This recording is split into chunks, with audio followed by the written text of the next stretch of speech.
ఆటలు ఉన్నాయి మనకి భూమి మీద. ప్రతి ఒక్కడికి ఒక్కొక్క ఆట ఉంటుంది, ఒక్కొక్క కథ ఉంటుంది. ఎవడి కథ వాడిదే. ఆ ఆట ఆడుకోవడానికి, ఆ ఆట ద్వారా అనుభవం పొంది వెళ్ళటానికి భూమి మీదకి వచ్చాం.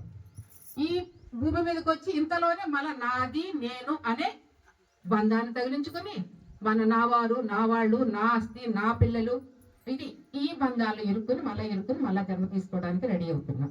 సో ఇక్కడ ఏం చెప్తున్నారంటే శరణాగతి అంటే ఎప్పుడు భగవంతుడు ఉన్నాడు మనలోనే.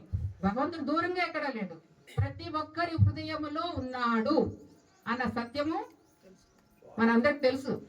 అహం బ్రహ్మస్మి అంటే అందరూ మమాత్మ సర్వభూతాత్మ లేదా సర్వం కల్విదం బ్రహ్మ ఇలాంటి ఎన్నో మాటలు మనకు తెలిసినా తెలియకపోయినా వాడేస్తూనే ఉంటాం. కానీ ఎంతలా జీవిస్తున్నాం? ఉంటున్నామా అందులో? మాట అయితే ఇక్కడి నుంచి వస్తుంది, కానీ ఇందులో నివసిస్తున్నామా లేదా అన్నది ప్రతి ఒక్కరి ప్రశ్న, ప్రతి ఒక్కరు వేసుకోవలసిన ప్రశ్న, ప్రతి ఒక్కరూ దాన్ని గమనించవలసిన ప్రశ్న, ప్రతి ఒక్కరు దాన్ని ఎరుకుతో గమనించుకుంటూ దానిలో ఎంత స్థితమవుతున్నామన్న